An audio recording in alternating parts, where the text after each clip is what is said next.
Hi, I'm your host Vasco Duarte. Welcome to the Scrum Master Toolbox podcast, where we share tips and tricks from Scrum Masters around the world. Every day, we bring you inspiring answers to important questions that all Scrum Masters face day after day.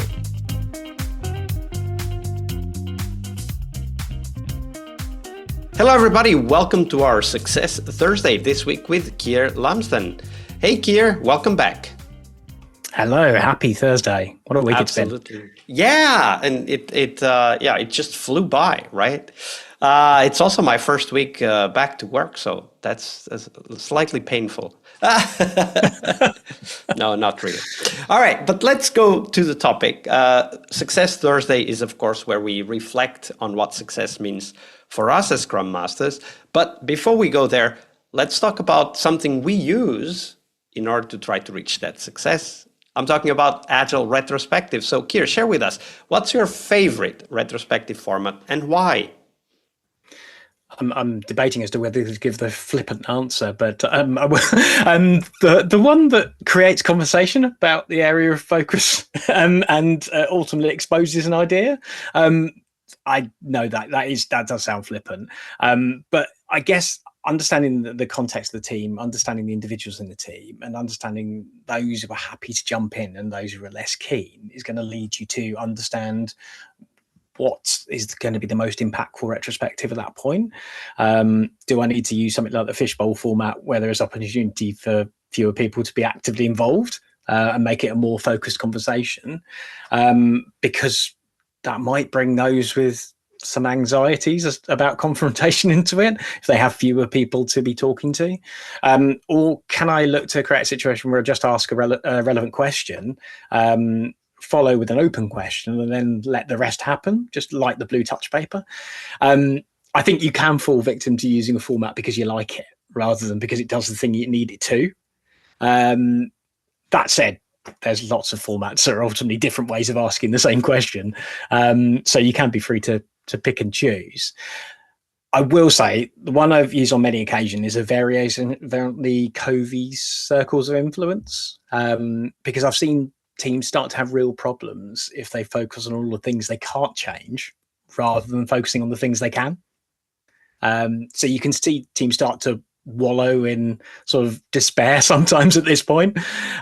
So bringing the focus back to things that they can do something about and can actively, I suppose, actively put in place in their very next sprint is something that's really, really powerful for a retrospective. That is the point, after all.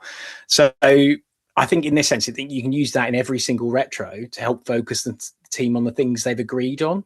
And the things they've agreed they can do something about. So even if you choose to use another retro format, I would suggest using the Covey circles of influence to say, okay, well, right, what are the things we can actively do something about right now, so that we're not worrying about these things in the sort of soup, the area of concern, because that's feeding a Kaizen mentality. The goal is also to let the team express what's on their mind, but not let them, and I guess you meant not let them dwell on what might be on their mind, and it's heard and it's documented, but they can't do anything about, right? Yeah, because you want to build this Kaizen mentality of understanding the bigger issues and still highlighting them. So not ignoring them, but not letting them act as a crutch and stopping you from improving.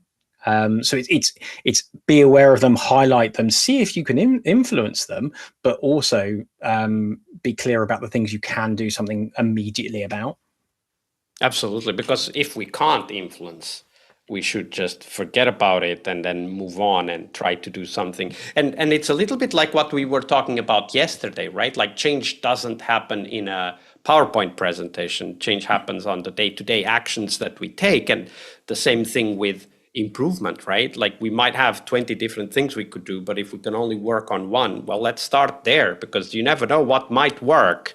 But as you start, you get more insights, you get more inspiration, and of course, you might even find things that you can influence and have an impact. Absolutely. You never know what you might learn from doing that one thing. And in the spirit of you never know, I wanted to ask another question. Of course, we always know what success is in retrospect, but in order to seed our reflection, we need to do a little bit of prospective thinking about what success means for us as Scrum Masters. And that's what we do here every Thursday. And this Thursday, Keir, we want your perspective. What does success mean for you as a Scrum Master? I guess, in a sense, this again comes back to some of the issues I raised yesterday. So a successful outcome for a Scrum Master is that other people understand the need to make change and ultimately are acting upon it independently. There are people actively doing something ultimately. Whatever that something is, it's probably something you can measure as well. So ultimately, this is a really interesting question. As the discussion of what is a measure and what can be measured can be controversial in itself, when really it doesn't need to be. And this might sound a little circular, but you can measure anything you define to be measurable. And you can define the things you measure by what you want to achieve, or potentially what you want to move away from. I guess, take an example.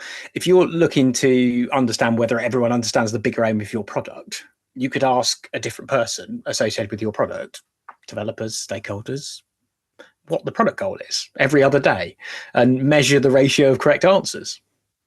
That's a measure. The higher the ratio, the more indication you have that people know where you're going and what your aim is. Is it perfect? No. You could be accused of people gaming their behavior because they work out that you're asking. But you kind of arguably get into the physics observer effect of being unable to measure something without. And you can always measure something else. Like you don't need to stick to the same metric forever, right? Yeah. Yeah, I guess in that context, the argument is, so what? People might change their behavior to be more aware of the goal that you'd agreed to align around, and that's a good thing. So if that helps to prompt people to have a conversation about what the goal is and why it's there and how it can create alignment and focus in the team, then that feels like a success. Absolutely. And if it doesn't, then you just move on. Like that's the point with metrics, right? Like if you start measuring something and you finally realize that it doesn't help us measure success, then you just move on. And that is another piece of feedback. And having metrics allows you to collect feedback that you're not expecting to get. Like, for example, the metric doesn't move. Oh, wait, but I thought it would move. Okay, so there must be something wrong here. Right? Yeah. And so ultimately, all we're after is relevant measures. So measures that are in tune with what we're trying to achieve. It doesn't matter what those measures are. We can create and understand them and agree on them. If I'm seeing a lack of engagement in events, people dropping out or not attending things, then you can demonstrate that through a whole series of measures. But ultimately, it's not the measures that are important. It's what they're indicators of. They're indicators of things you're either looking to solve or you're looking to solve for. Yeah, absolutely. Now, when you think about that in your own personal reflection, right? So we have let's call it the high level framework here, right? Like define a metric, measure it, learn from it, and then move on, do something else. But when you think about your own success, Keir, like how do you go about it? Like what is your routine to evaluate your own work and impact as a Scrum Master? I think what I tend to do is understand and observe first, and look for things that I feel are wrong or just feel off, and then I start to think about, well, what might be the reasons for those things being off. What are they? What are those things telling me? What are those behaviours telling me? And would I like to? Am I worried that I'm seeing this, or am I worried that I'm seeing that? Should I be seeing less of that or more of that? Because then that you can get into the sort of why conversations of, okay, what's inherently under this that's causing these behaviours? What's the thing that's informing those behaviours?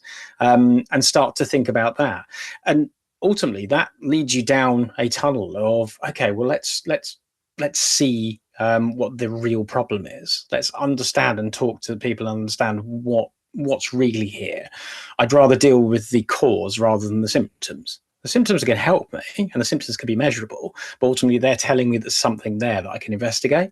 But equally, those symptoms, if I believe I've got a solution, if I believe I've got something that I can put in place that's going to solve the problem, then I can then use those symptoms to see if there is fewer of them, see if they've changed. In other words, it's like don't necessarily be afraid of the symptoms, but just be aware that measuring symptoms might be the beginning of a deeper reflection.